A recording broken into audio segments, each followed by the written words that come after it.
Good morning. Welcome to a Tuesday edition of Pot Up with Matthews in the Morning from the Crime Prevention Security System Studios. Large enough to serve you, small enough to carry. Today's program will feature Buddy Martin from the Buddy Martin Show. And then we'll have JP Shadrick from Jaguars.com talk up a little bit about the Jags, who control their own destiny and have an opportunity to make the playoffs. If you missed it last night, the Packers defeat the Rams. They stay in the playoff hunt as well. It's not great, but they're still alive. And then tonight, if you can stay awake, Gators are supposed to play Oklahoma and Charlotte in the Jumpman Classic. It's supposed to tip at 9:30, but it's the second game, so you know how that goes. Yeah. You never know when it's going to start. We'll take your questions and comments on Facebook Live, YouTube, and on the Titan MR text line. But let's go to the Titan MR hotline, and we're joined by the one and the only Buddy Martin from the Buddy Martin Show. Good morning, buddy. How are you? Good morning, Shane. How you doing today? I'm gonna doing work on great. I work on my attitude. I'm not gonna let them drag me down. I'm gonna continue to go on. Hey, it's a beautiful day outside. Let's talk some ball. Yeah, I mean, it is what it is. You and I had a good discussion on your program last night. Yeah, we did. I know the Gator fans are upset, but as I stated, I thought if we went 6-6, it'd be a good year. If we went 7-5, it'd be a tremendous year. And I still haven't figured out why people are all upset. I get it. You want to win. We all want to win, but you gotta realize where the state of the program is from everywhere. So, but let me ask you this first. Obviously, the bowl game, we played horrible. I don't think we coached well. I don't think we played well. I think it was a good trip for those kids. I've had multiple people on YouTube and the Titan Mar text line say we were an embarrassment to even play in that game. We didn't have enough players to play in that game, blah, blah, all this stuff. Yeah, we should have declined. I totally disagree with that. That's their opinion. I have my opinion. First of all, it's a reward. You know, whether we won or lost the game, it's a reward for those kids. And I think a lot of people forget what it takes to put together a football program. There's over 100 and something guys. Only about 32 of them play on every given Saturday. Think about that. That's about almost over 70 something kids on the football team that practice, that get up at 5 a.m. for workouts, that go to meetings, never see themselves on tape. There's over 70 or 80 of those kids that should be rewarded. And we were only missing a couple of players when you think about it. So we just got our ass beat. I don't know how else you want to put it. The better team won. Your thoughts on the bowl game? Well, Shane, there are certain things you just have to sort of throw in the garbage cans and say that happened. I mean, you play golf, you go out, you make a 10. What are you going to do? I mean, you got to go out and try to make par of the next hole. And in life, sometimes it doesn't go the way you expect it or want it to. I was thinking about you this morning, Shane. Your first year at Florida. Describe to them what your life was like, okay? When you came in, first of all, you were not a Florida guy because you're kind of an outsider coming in before Spurrier got there. You came in there that the program was, although the team was winning, it was kind of a never land for you. You could have packed it in and left, and yet you stayed and competed. Your dad said you're not leaving. Every part of life has what I call a crucible. A crucible. You got to get through that stuff, and it's hard. Fans are not as invested. They're invested for the good stuff, not invested for the bad stuff. Fans are fans. That's how they are. There's a third of them who are just kind of Looney Tunes kind of people who just nothing you could say unless they win everything. They're not going to be happy. There's another third in there who want to win, who are a little more patient, who understand, but they also want to see results, which we all do, by the way. We're all here for the winning, just so you know. And then there's a third of the Gator fans who are great fans who will be with the Gators no matter what. And they'll back. All right, so how do you fit in there? That's the thing. And the ones that are talking now are the ones who know everything. They know everything. I mean, we talked about it on my show last night. Go hire an offensive coordinator. No. Would you hire an offensive coordinator when Steve Spurrier came here? Billy Napier was a quarterback. This is what he does. You don't mess with that. There were mistakes made, Shane. We won't go into them here, and we'll talk about them all year long. But this is a hard time. That's why I said in my column this week I wrote about it, is when you're a Gator fan now, you better learn the patience of a farmer or a fisherman, because sometimes it ain't going to go your way, and it's going to take a while. Yeah, and like I've said yesterday on my program and on your program last night, we have to win 8 games minimum next No, year. I agree. Yeah, you can't go through this again, and that's why it's going to be a huge overhaul of the players. Look, people get on to me thinking it's the coaches, but like I said, we are 12-14 in the last 26 games with 2 entire coaching staffs with pretty much the same players. So until then, we'll see. But I've got a bunch of Facebook Live comments and questions brought to you by Melton Law Let's hear them. about Bring the them. quarterback. Come on. Yeah, let's go talk. Well, they want to know, when are we going to have somebody locked in? And here's the other thing that I'm a diehard Gator, but I try to look at it the perspective of around the country. Okay. The one guy, one of the guys that they are interested in is Grayson McCall, who just recently last week went into the portal. They are interested in him, but some of the others that they're interested in or hoping for aren't even in the portal yet. But you got to remember, Grayson McCall, the Gators aren't the only school in America looking for a quarterback. That's what I think the Gator fans need to sit back, take a deep breath and say, you know what? If I was a kid, whether I'm coming out of high school or if I'm coming out of the portal, where's the best place for me? Whether it's football, academics, money, whatever. There's all kinds of factors nowadays. But you have to take your orange and blue glasses off. You're not the only program that's going after these kids. And then I just don't understand this. And maybe our listeners can help me, or maybe you can help me, buddy. That when let's talk about recruiting right now. High school kids. When we lose out on a player, what do you hear or read on Twitter? Our coaches aren't doing it the right way. Our administration's standing in the way of allowing us to pay the players. All this stuff, correct? Is that what you hear? That's it. Okay. How about this? That player at 17 or 18 years, 19 years old, thought another university was a better fit for him. Right? Yeah. Yeah. Simple as that. Yeah. So I just want people to try to educate me on why people get so upset over that. Well, Shane, it depends how you talk. If you talk to the ones who are the friends, you ain't never going to get them to make any sense. I think what we're doing now, we're trying to learn about these players who they are, and it's like recruiting. We want quick fixes. Bring in a 5-star. Let's be great.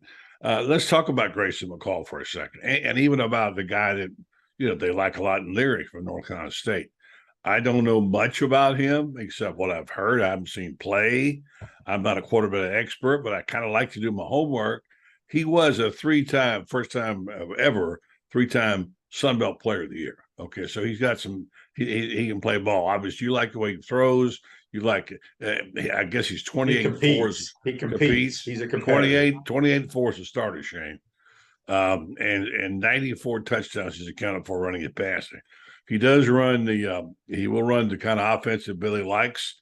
I think might be a better fit for him than Anthony was, perhaps. Anyway, he's a real good playmaker. And then the other guy is I know less about, Dennis Leary, NC State. He's an all-conference caliber quarterback. He put together a really good year in 2021. I don't know what he did in 22, but he threw for 3,400 yards and 35 touchdowns, only 5 interceptions. So a little bit about those players. Now, here's the question. There's an element I want to talk about just for a second, and I know you won't necessarily agree with me on this, but we've passed over this a few times. We've had questions last night, whatever. And somebody said last night, what the problem is, they don't love the University of Florida. That's true, but it's a different time.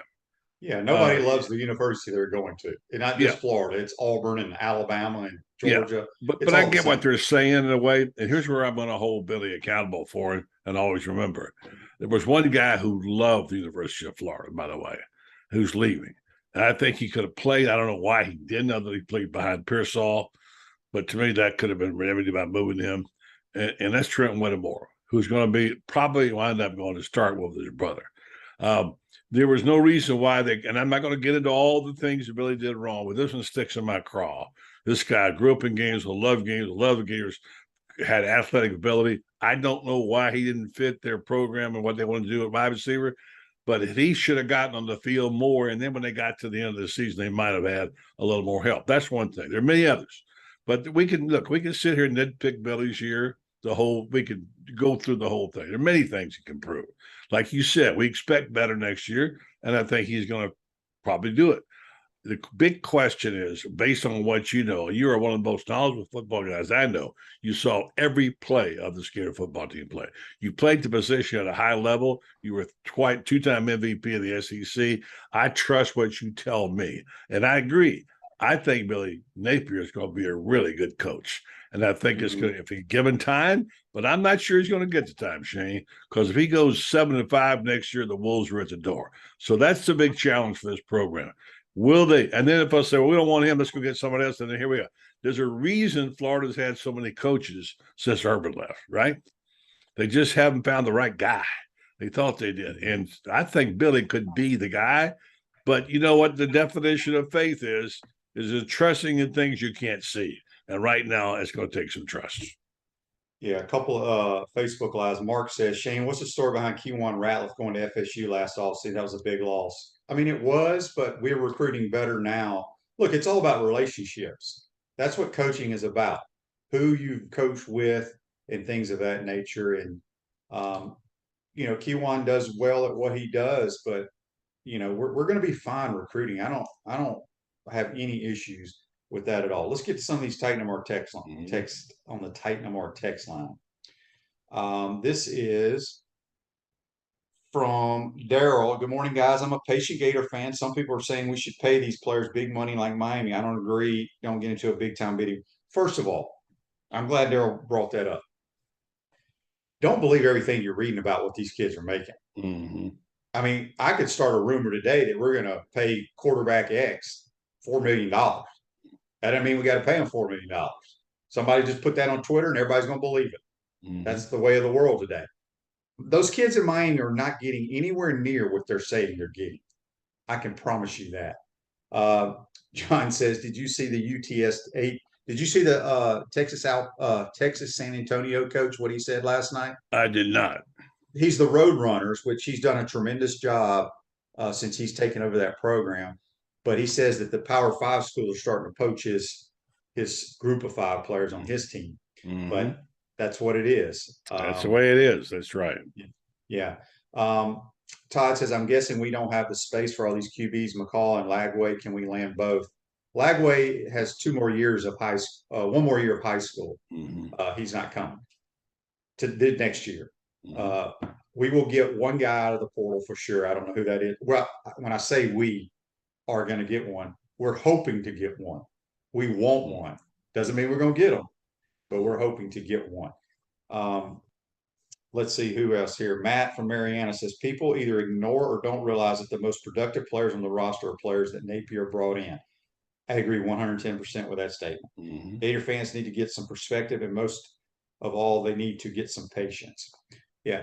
And look, I'm not patient either. I want to win just as bad as anybody. Mm-hmm. And that's why I say we have to win a minimum of 8 games next year. And I think it's very possible if we get the right people in place, because I don't want to sit here and talk about how hard the schedule is. I'm one that does not think it's that hard outside of about 3 or 4 games. The rest of them are games that you should win year in and year out. Mm-hmm. And we've got to get back to winning those games.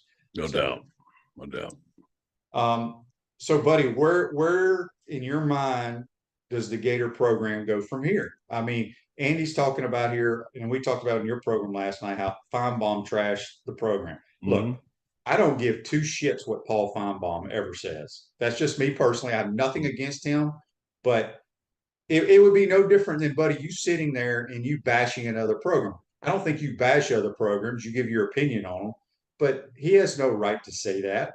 I mean, he's a journalist, but what does he know? Well, I mean, here, look, this is his job. You said it best, Leslie. He gets paid a lot of money for his opinions, okay? And I respect the fact he's entitled. And I'll tell you this much. I'll just say this. The Florida Gators and Billy Napier are very vulnerable right now because it's hard to defend them. How you going to defend them? I mean, they didn't have a good year, and yet I can't project that. There are other ways I evaluate coaches and players and programs. One of the things is he's cleaned this program up a good bit. Remember the status of things when Mullen was here. And for those of you asking and talking about Dan Mullen, I wanted him back. Let's remind you he had a show cause. He was in trouble with the NCAA when he was fired. Scott Strickland said it wasn't just the record. So what does that tell you? I don't want to bash Dan Mullen. I think it's trendy to bash the last guy who was here. Like I always say, the plumber comes in. Boy, you better be glad you hired me. Last guy screwed this up bad. That's just that syndrome. I think this program's got a chance. I don't think the fans are going to be patient. The big challenge is whether or not the fans will run off Billy Napier before it's time. And we look at this is a different time. Even the Navy coach got fired, the all-time winningest coach in history. Fans are not patient. The money aspect has changed things a lot, no doubt about it. I get that, but let's just see. Look, Miami is looking really great. They're number 4 in the country, or been recruiting, whatever. John Roos has really provided a lot of cash. He's an obnoxious guy. Is he going to succeed? Well, I can't go there yet to say if you got the most money, you win. Okay, Shane, I don't believe you believe that, because if that were the case, George Steinbrenner would never have lost a World Series. Yeah, they ain't been to the World Series in like 14 years. So, and teams are built differently with different values. And I think Billy's got the right values. I just hope the fans have the patience to give him a chance. Well, look, buddy, the fans ain't got a whole lot to say who the head coach is. Think about that. Well, no, but they can bring pressure, and if they stop going to games, and things can get bad. I've been through these things, Shane. They can get nasty. Yeah. I'm just telling you, Billy Napier is not going anywhere unless he gets hired by another school. Right. I would give him 2 more years. If he doesn't just go and not win a game, that would be different. He'll be here at least 2 more years. Minimum. I mean, he's going to be here a while. Joseph has a good question here, brought to you by Melton Law. If DJ Lagway does reclassify and graduate with the 2023 class, do we risk 2 5-star QBs for a 1-year guy? Oh, geez, absolutely, you do. Yeah, I do. Because here's the thing. We don't know if the 5-star quarterbacks can play dead in the Western, right? We don't know. Right, and that's happened. Remember Bobby Sablehouse? When we sit here talking about Gator fans being patient, they have no patience. Right. It's about instant gratification. So you have got to win and get a player that has produced. I don't care if it's at a group of 5, at a power 5, if it's the FCS level. You got to find a guy that you like on tape that competes and wins football games, and that guy's got to be your quarterback if you can get him. Let's roll back the clock to 1989, and the coach at Florida's got a quarterback named Shane Matthews from Mississippi. Okay, and it's not Steve Spurrier. Okay, because I was there when Steve talked about this. And this coach comes in, Billy Napier's here, and so I got this guy Shane Matthews from Mississippi. We like him a lot, whatever. Well, how many stars does he have? How many stars did you have, Shane? I don't think they did that back in those days. But I mean, how many would you have had? 3? I doubt that because, buddy, I was 6'2". I was 6'2", 165 when I signed my scholarship, and the most I ever weighed at Florida was 175. Okay, so you're not coming in here with a bunch of stars. Is what I'm trying to say, right? What are you going to say when you say they're building their program on this quarterback from Mississippi with 2 stars? What would they say? And folks, how did that work out? Okay, this man Shane turned the program around. Had it not been for him, Florida would not have won those championships. I'm just saying like it is, Shane. I'm not trying to butter you up. You know that. I know you don't like me bragging on you. I'm just saying you got to put it in perspective. So let me just say this. Get off this train of trying to find a quick fix. It ain't going to happen. I've seen 5 stars fall flat on their face, and Brock Berlin and Bobby Sablehouse. I get it that you want one. But remember, it's this program. Billy's not unlike Steve Spurrier. He wants the right kind of quarterback. It takes a minute to get your staff. If you ever hired ever been to a place where you hired all new staff? I have 2 or 3 times, and it takes a long time to get it right. So I'm not going to convince the fans otherwise. but stop looking for quick fixes because they're not out there. At Chris Doring Mortgage, they do mortgage lending right, helping home buyers throughout Gainesville and North Central Florida. Call Chris Doring Mortgage today at 352-244-0840. Speaking with Buddy Martin on the Titan More Hotline, we'll have JP Shadrick from the Jaguars.com. Scott's got a good question for you, Buddy, here. All right. He says, Buddy, I know it was a long time ago, but can you talk about the dynamics around the program in 1979 and how Pell turned it around to 8-4 in 1980? Do you see any similarities? No, I don't, because Charlie Pell just cut to the chase. Charlie Pell had his own Junction. Go and watch the movie Junction. That's about what Bear Bryant did. He just cleaned house. I mean, Billy could have come in here and done the same thing. What would he have said if he literally ran off 50 players and cut them? And I've seen it happen at other schools. Yeah, he tried to be compassionate and kind, that kids stay and play and graduate. And that's what you got. Now it's time to flip it. And he's got to flip it in a hurry. So I don't see a whole lot of comparison there. But Charlie cut to the core. 10-1. Remember that, folks. 10-1. The Bradley brothers were on that team, so they can tell you about it. Yes, for sure. Bunch of people here have been talking about the Gator Collective, how they're getting bashed or whatever. Let me just say this about that. The Gator Collective, and Buddy, you can correct me if I'm wrong, but this is the way I understand it. The Gator Collective helps in recruiting, and it helps all sports. It's not helping just football. It's helping every sport on campus. But the Gator Collective is not going to be the reason why a kid gets paid. That comes from the Gator Guard, correct? Yeah, I think it's correct. I know Gator Collective has a lot of the things they do for players, including right. So when they do appearances brand. around town, when they come on a show or whatever, it's a way for them to get paid for their time, which is great. It's all about the right thing. But you're talking about apples and oranges, I believe. Yeah, it's a different thing. You're not talking about large amounts of money now. I don't know how it works, the inner workings of it exactly. I can tell you, I know a little bit about the Gator Collective, Eddie Rojas, and what they do, Jen Grasso. They're kind of like managers. I mean, they got Anthony Richardson in his car deal. I mean, whatever that was. They've gotten players. Players go. I had 20 players on my show. I didn't pay these guys. Apparently, every time they make an appearance, they pay them. Correct. Something. Correct. So, that's what it's about, and it's a great thing. Yeah, it's a great thing. Yeah. I mean, will they make a difference in that in the big picture? Yes. Maybe. When you're talking about, when you see these other schools saying this player's getting this amount of money, that's coming from a bunch of big time boosters. That's a 1%, Shane. That's a 1% of the 1%. You're not going to get $6 million, $5 million. Those are superstar players, all right? And if that's what it takes, Florida being a little bit of trouble. Now, Anthony Richardson did make $1.5 million, or supposedly, so he did pretty good. So I don't know enough about that, but no, the Gator. I like what the Gator Collective has done. I think they're done it right. Yeah, for sure. Let's see here. Text on the Titan our text line. Supposedly Grayson McCall's a major. Won't allow him to transfer to Auburn because they don't offer the program as a major. We offer it as a master's. Good to know that. Which was actually interesting because nobody gives a damn about going to class anymore. You'll never convince me, other than the walk-ons that have to.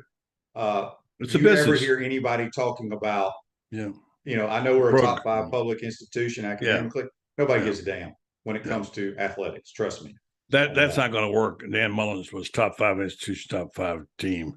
Neither. I mean, that matters that much anymore. But there is going to come a time, Shane. There's going to come a time when they're going to go back to basics and core values are going to matter more. Right now, it's crazy, wild, wild west, money flowing everywhere. But there's going to come a time when being part of a special team is going to be something that's going to attract kids. Maybe it won't be the thing, but it's going to matter. And I think the team building is tough. That's why everybody's so happy about Gervon Dexter coming back. And people are actually saying, hey, it does matter. Dexter didn't have to come back, but it does matter. And I think I sense a little more of that now than I saw on this team when they first started this year. All right, I got a couple of comments from YouTube that I want to read here. This is from a guy named Shane. He says, Shane's missing the point. Is the talent on the roster better than Vandy? the kids that were on Florida's team Saturday are more highly rated than Oregon State.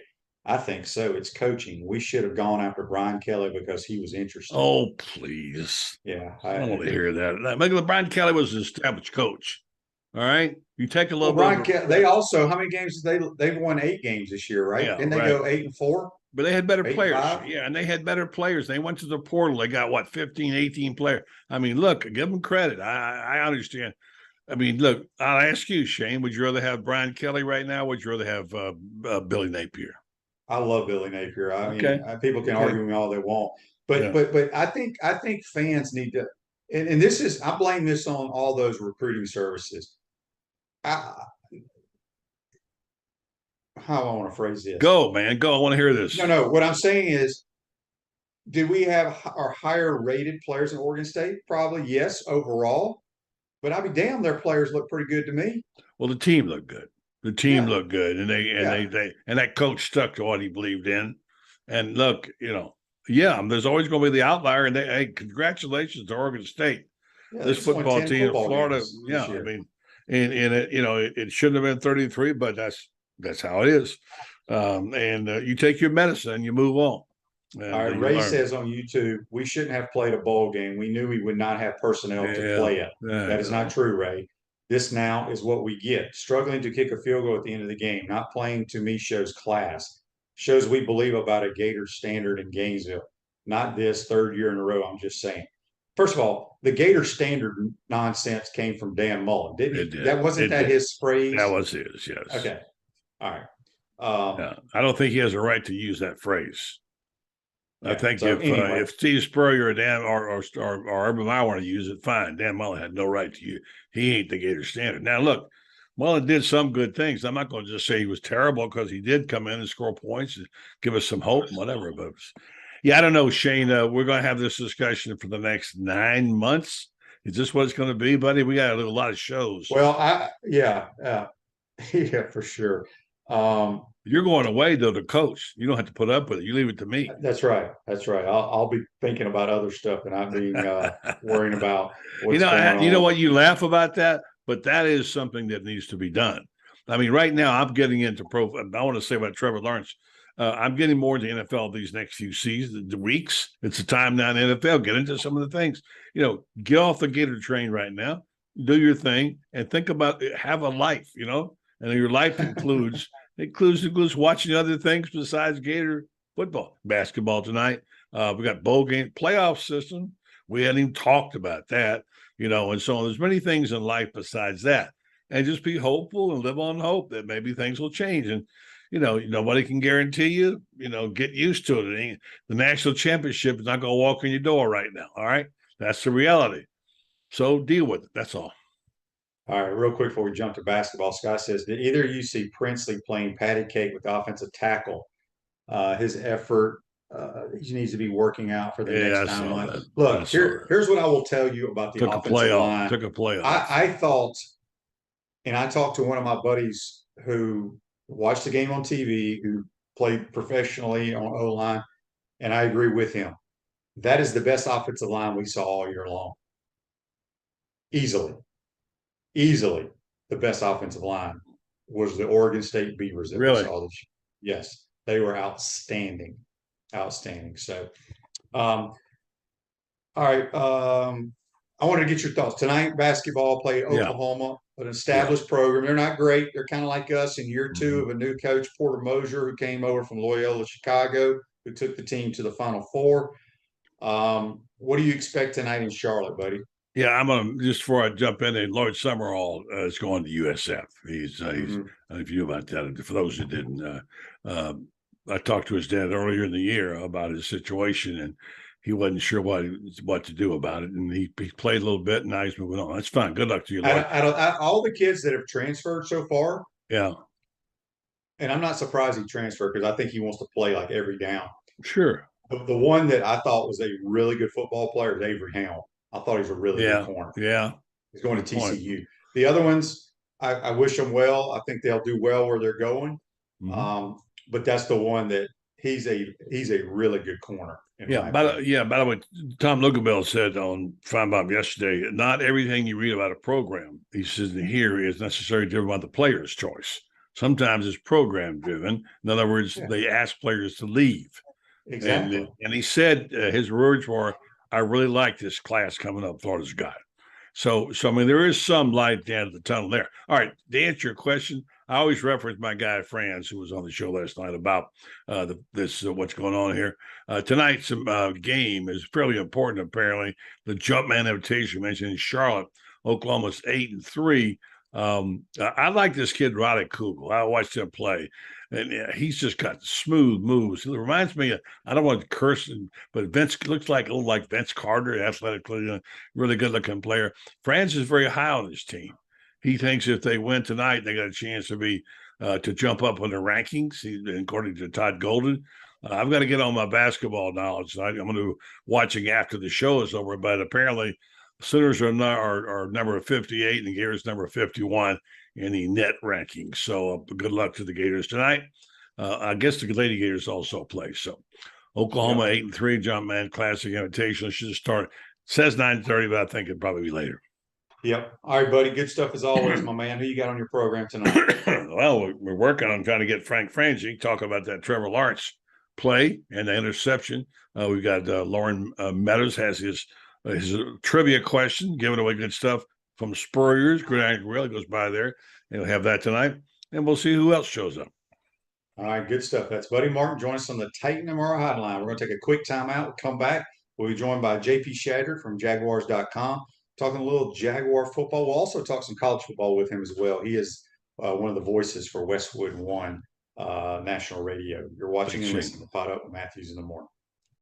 We want to take this moment to thank our sponsors who keep the show going and pay the bills. Our premium sponsors are Crime Prevention Security Systems, large enough to serve you, small enough to care.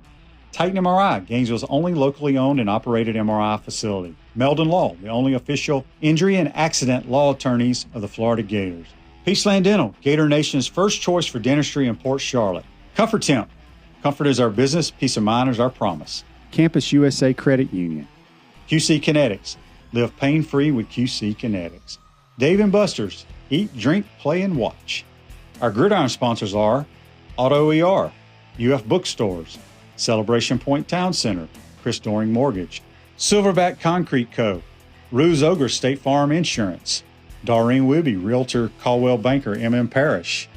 Our touchdown sponsors are Adams Ribs, Gator Dominoes, Celebrate Primary Care, Gator Bait Media, Okido America, Style Cuts, Ironwood Golf Course, Big Mills Cheesesteak, McDonald's of Gainesville, 84 Lumber, Tropical Smoothie Cafe, Aver and Smith, Dowling Signs, Baker's Sporting Goods, Silver Cube Billiards and Sports Bar. If you're interested in promoting your business on the show, call Freddie at 352-284-3733. If you like what we're doing here, make sure to follow us and support the businesses that support us. Welcome back to the Crime Prevention Security System Studios, large enough to serve you, small enough to care. Celebration Points where the Gators go to celebrate with premium brands like Nike, International Diamond Center, Dave & Buster's, Palmetto Moon, Escape Apology, Visors Rooftop, and the HBC's restaurant, Spurrier's Gridiron Grill, the #1 celebrity polished casual restaurant in America. We'll see you at Celebration Point where the Gators go to celebrate. We're going to go back to the Titan MR hotline. We're going to be joined by JP Shadrick from Jaguars.com, also at Westwood One Radio. Good morning, JP. How you doing, my man? Shane, I'm doing great. Good to see you again. It's been a while, and we're in the thick of it now. In late December, the Jags are in the hunt, and it's pretty good time around Jacksonville right now. Let's talk about this. I mean, you and I spoke. I mean, I had you on my program last year about this time talking Jaguars and what a disaster it was. And just, I mean, when you look at Trevor Lawrence, obviously we all knew he had the talent level. But last year, I thought he handled himself extremely well going through that mess. Just talk about the transition you've seen him under Doug Peterson. Well, you're right about last year. First of all, he was the guy that had to go out there every week on Wednesday and stand in front of the podium and pretty much speak for the locker room because the locker room was closed to the public closed to the media because of the COVID restrictions. So you couldn't go in there and just talk to players on the team about what was going on. And so Trevor was kind of that main guy. As a rookie, he had to go do that last year. And I think he earned a lot of respect and credit, not only around the team, but around the city and around the media base to do that. And now move forward and to get the offensive minds around him. Doug Peterson's been in this thing since the early 90s. You know that, Shane. So he's been in this league for a long time as a player, an assistant coach under Andy Reid, a head coach. He's won a Super Bowl, and he's got great minds around him, too. And Press Taylor, a young up-and-coming offensive coordinator. Mike McCoy's a former head coach in the league. He's the QB coach. So all those guys kind of came together around Trevor, and all four of those guys, including Trevor, helped kind of craft this thing in the offseason, what the scheme is going to feel like, look like, and then on a week-to-week basis, build the game plan. And he's been able to handle that. And there's been some speed bumps. He's thrown some interceptions when he shouldn't have. He's thrown some goal-to-go, just bad throws. But that comes with growing in an offense like this and learning how to play NFL football and live to fight another down. And I think Trevor, as the years gone along, has realized, hey, I don't have to do this all myself, right? I mean, we paid a lot of money for Christian Kirk. We paid a lot of money for Zay Jones. Evan Ingram's here on a one-year deal. I better use him while I can, or give them enough downs to be able to go make plays instead of throwing it into triple coverage at the goal line, right? So I think that growth has come as the year has come along, and obviously the rest of the team's playing well around him as well. So it's all a big team collective group around the quarterback improving week to week. Yeah, and you just mentioned the skill players around him. Obviously, I haven't seen that type of playmaking ability for quite some time for the Jaguars. You mentioned Evan Ingram out of Ole Miss, who's been in the league for a while. He's that unique tight end that's more of a wide receiver. Do you see them trying to get him back next year? Well, after the last 2 weeks of play, I mean, he had a career high yardage 2 weeks ago and catches and was all over the place. And then this past week, he led the team in catches again in last week's win against the Cowboys, and had a key play on the final drive of regulation where he caught the ball inside the numbers, dragged a defender with him to get out of bounds and save the timeout and set up the game-tying field goal. And it's that situational awareness that comes with that. I think as the season has gone along, he's grown with the quarterback too. Those numbers have really improved. Early in the season, he wasn't getting some touches, but boy, the last month, he's been reliable. So I think the question is, what's the number? You know, who else is going to get cut, get moved? I mean, there's a lot of contract things coming up for players that were free agents a couple years ago that weren't backloaded, so you can get out of some deals. They're going to be up against the cap if it stands right now. So they're going to have to make some moves to make some space. I think it has to be a priority, because why bring him in on 1 year and then have to bring in another tight end, show him the ropes again, get that chemistry in the offseason, preseason, when you already have that with Evan, right? So, and from Evan's perspective, I mean, what else would you want if you all of a sudden have career highs in catches and yardage with the other players around you also having career highs in catches and yardage? Everybody's getting some. So this team is on the up, and I would think, and I'm not going to speak for Evan, but I would think he'd love to be a part of that because the way the quarterback and the offense is playing right now. So I think it is a priority for the organization. We'll see in time, but it's been trending the right way. Looking at the defense, they play well at times, not so much at times. What, in your mind, for them to make this late push, where do they have to play well? Well, they need to, let's see, they're playing the Jets on Thursday Night Football. Don't know who the quarterback's going to be yet. They played the Texans the week after that, and they haven't beaten the Texans in the last 9 tries, no matter who's out there playing quarterback, 9 in a row. Wow. So, and then the Titans are the last game of the season. So that's the schedule coming up. They've had issues with pass rush this year. They haven't been able to get home. And a lot of that is, you know what, they've had leads in the fourth quarter they've let slip away, right? That should be the time where you can go get the quarterback. Other teams got to get down the field. And they were, middle of the season, they had a 5-game losing skid where they were up in the fourth quarter in about 4 of those and couldn't hang on to it. So they've had some issues there. They've got some injuries creeping in now. The secondary has not been great. They've really struggled at times in man-to-man coverage, and they haven't been that great in zone either. And Shane, the last I checked, there's only 2 options in the secondary. So they've got to work on some of that in the offseason, right? The personnel is they're picking their spots, right? They moved some pieces around at corner. Darius Williams moved outside a couple weeks ago. He was playing nickel. They moved Herndon inside last week. He got picked on by CD Lamb. Tyson Campbell's been really good. The safety play has been actually really good. So the corners are really the question there. So it's pass rush, it's cornerback play, and I think those are priorities on defense in the offseason to figure out what you really have and what you really need moving forward on this defense.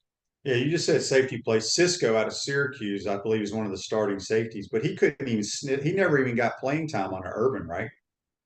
That's right. And now all this magically after Urban left, he started every game the rest of the way and played pretty well, right? And he's been banged up a little bit the last few weeks.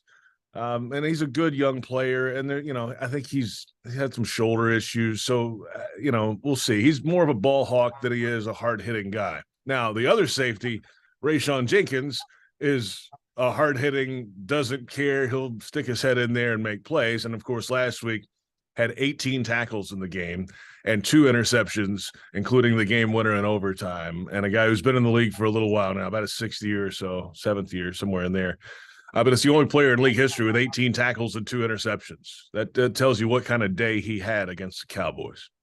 Yeah, the Jags play this Thursday night in New York against the Jets. Do we have a game time temperature yet?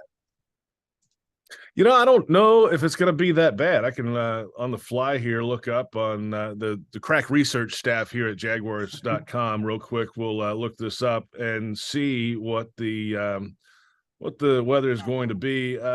Thursday night, 51 degrees and rain. Oh, rain. Well, not too bad, rain, but cold not bad rain is worse than snow, in my opinion. Yeah. So Yes. We'll see how that goes. They've got to run the ball anyway. They ran the ball okay last week with Travis Etienne. He fumbled on the opening possession. That's been an issue for him a little bit this year. And they've got some questions on the O-line now with Cam Robinson likely done for the year, the left tackle. They've got to figure that out. Walker Little, you were drafted in the 2nd round for a reason, bud. Get in there and play, and I think that'll be his job. Can they run the ball effectively if the weather's an issue? But Trevor's got a hot hand right now too, so it's going to be tough to take it out of his hands a lot. But when they're playing their best on offense, Shane, they're running when they can, when they need to. They're not pounding it. That's not what they are. They're not the Titans, but they can run to set up Trevor and open some things up. And that's the formula for this team. Yeah, I mean, I've watched the Jags off and on whenever they're on TV here, but I thought Doug Peterson's play calling this past weekend was outstanding. He kept them off balance, just with reverses, getting Trevor out on the edge. I just thought he was outstanding. What's the pulse like in Jacksonville right now? Jag fans excited, obviously. I would say so. Yeah. I mean, they control their destiny in the division. So who would have thought that a month ago when this team had lost 5 straight and couldn't get out of their own way? And the quarterback was throwing interceptions everywhere. That was not even close. Tennessee was playing pretty well, and it just seemed insurmountable. All of a sudden, the tables have turned, and the Tennessee can't find a win. They can't figure out why they're losing. They're banged up. I can tell you why they're losing. They're beat up, right? But you got to take advantage of that while you can. And the Jags have played good football at the right time, and they're in the hunt. And that's all Doug Peterson really wanted out of this season. Obviously you want to win and go to the playoffs, but he understood, I think, the grand scheme of what they're trying to build here for the long term. And part of that building the culture here is playing meaningful December games. All right, what does that mean? That means you're on the graphic in the hunt. They show on TV, you're on the right side of the screen. You may not be a division leader on the other side or in the wild card in the middle. You just want to be on there somewhere. And they've been on there. Okay, and they're starting to climb up that. That means you're doing things right at the right time of year. Be in this environment. It is still a young football team, but being in this big game environment in December is a good step in the right direction. Now you just got to go win football games. It's a race to the finish line now, And if they win out, they're in. They're the division champs. That's just the way it's going to go. If they don't, they got to have some help from Tennessee. If they lose, all that. But go win the football game, and it starts Thursday night. Quick turnaround. It's a tough one. Yeah, for sure. Let's switch gears real quick before we get you out of here. You're also a voice on Westwood One. You've called a lot of college football this past year. Let's talk 14 playoff. Do you think Georgia wins it all? Yeah, I had Georgia, twice this year. I had them against Auburn. That wasn't even a game. And then Tennessee, they just blasted the Vols, right? So they're powerful. They run the ball. They've got 4 different running backs. They've got the 70-year-old quarterback who doesn't turn it over. I mean, they've got everything you want in a big, strong, powerful football team. And their defense is, everybody thought, oh, how are they going to recover on defense after losing all those guys to the NFL last season? I think they've done just fine, right? So that they can take the ball away. They've got the big defensive lineman who can play.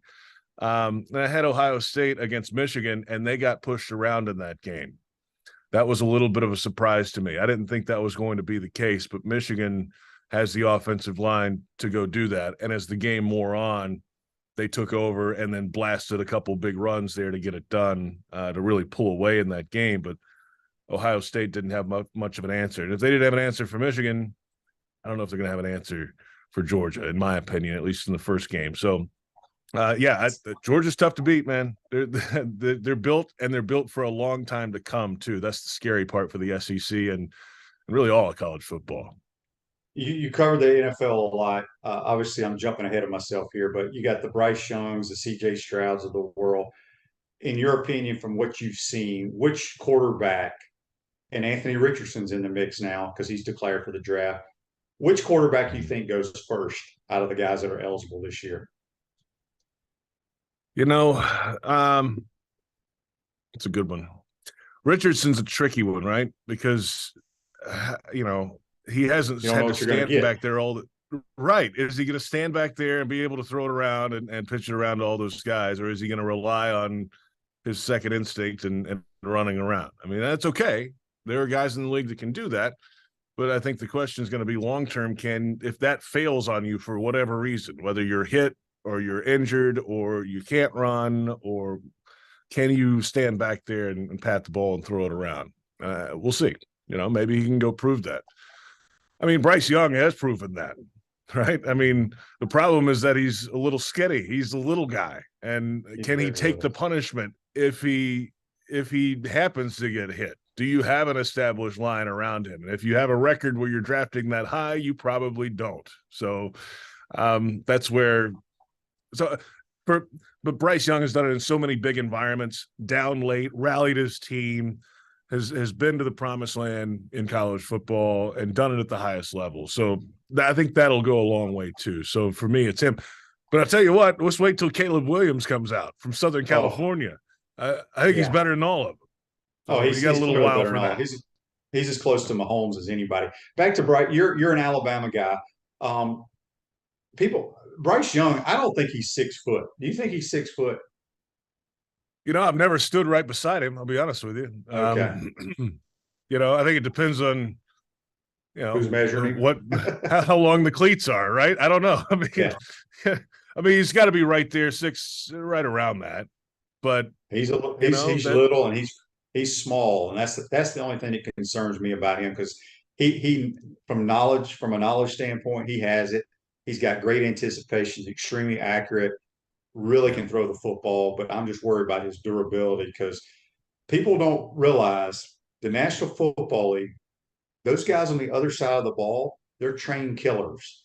They are paid to hurt people.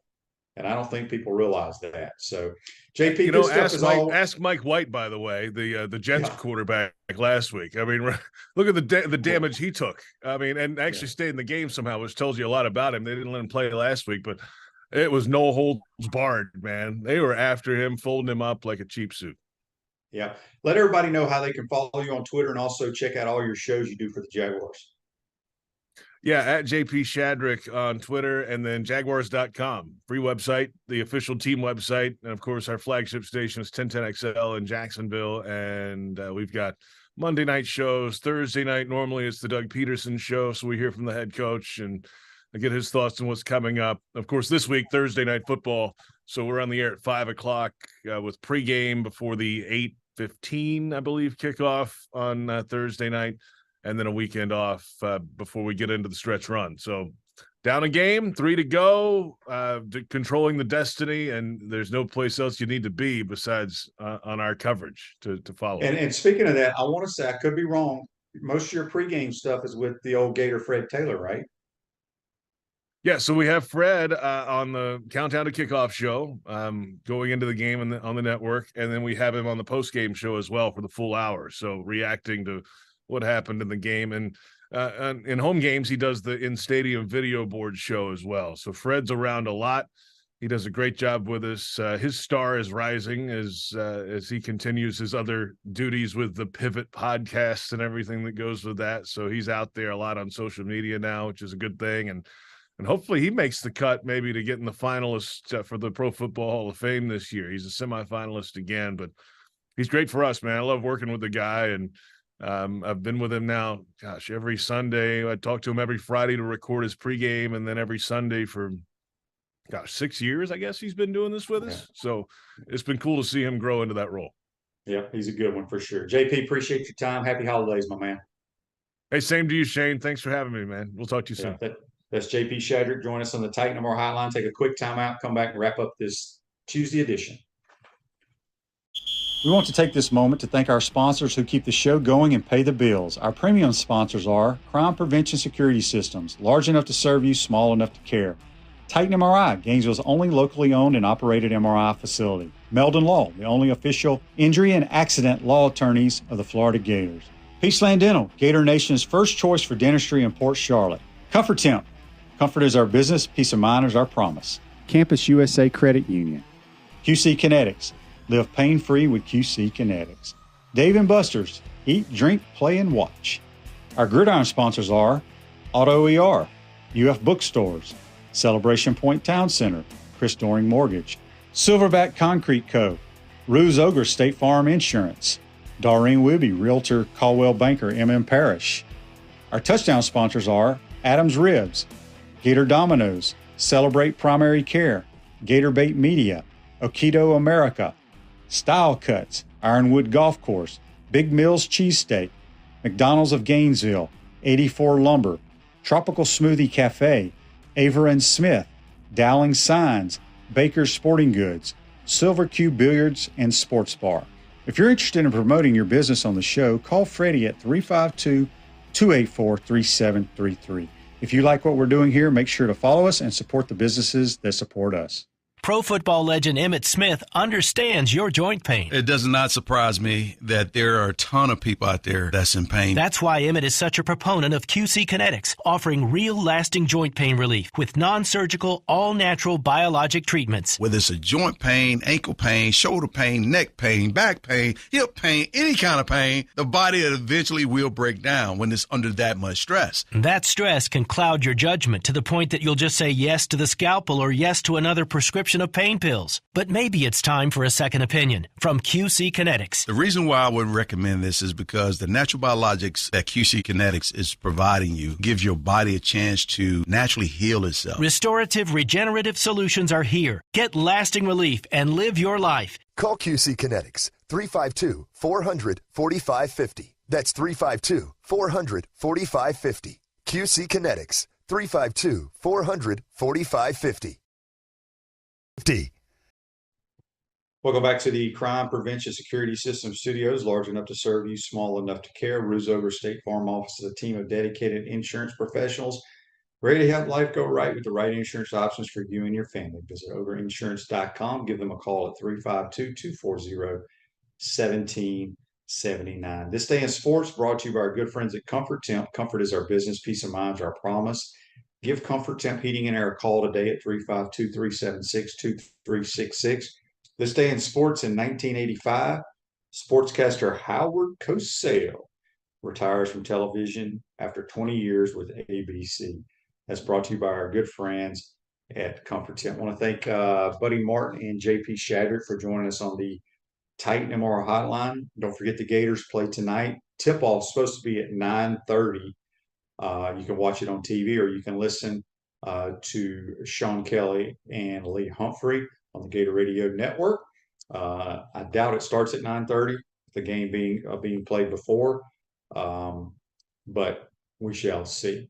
Hope you enjoyed today's program, folks. Tell all your friends and family to follow our programs on all the different outlets. We love your comments and questions, and whether we agree or not, it's all good. Have a great day. We'll see you tomorrow. Take care.